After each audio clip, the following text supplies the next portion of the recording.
چین نے پیر کے روز اعلان کیا کہ اندرونی اور بیرونی چیلنجز کے باوجود اس کی معیشت نے سال 2025 میں 5% ترقی حاصل کر کے مقررہ سالانہ ہدف کامیابی سے حاصل کر لیا ہے۔ چین نے سال 2025 کی پوری سالانہ اقتصادی کارکردگی جاری کر دی ہے۔ بین الاقوامی ادارے نتائج کیسے دیکھتے ہیں؟ مستقبل میں چین کی معیشت کے امکانات کیا ہیں اور یہ دنیا کے لیے کون سے نئے مواقع پیدا کرے گی؟ ہم نے ایشیائی ترقیاتی بینک ADB کے کنٹری ڈائریکٹر برائے چین جناب آصف چیمہ سے ملاقات کر کے اس بارے میں تفصیل معلوم کی۔ چائنیز اکانومیز میری رائے میں چین کی معیشت بہت اچھا کام کر رہی ہے۔ اس نے کافی مضبوط لچک دکھائی ہے، جیسا کہ آپ نے دیکھا، اور یہ ایشیائی ترقیاتی بینک کی اقتصادی پیش گوئی میں بھی ظاہر ہوا۔ میرے خیال میں تمام چیلنجز کے باوجود معیشت نے انتہائی شاندار کارکردگی دکھائی ہے۔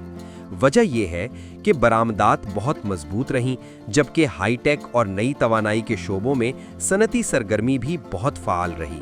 سال 2025 میں چین عالمی انوویشن انڈیکس کی ٹاپ 10 فہرست میں شامل ہو گیا، جبکہ تحقیق و ترقی پر اخراجات کا تناسب 2.8% تک پہنچ گیا، جو آج تنظیم برائے اقتصادی تعاون و ترقی OECD کے رکن ممالک کی اوسط سے بھی زیادہ ہے۔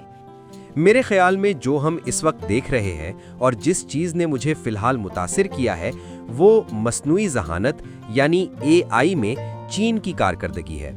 چین AI پر تحقیق اور اختراع کے قانونی تحفظ کے لیے قائدانہ کردار ادا کر رہا ہے۔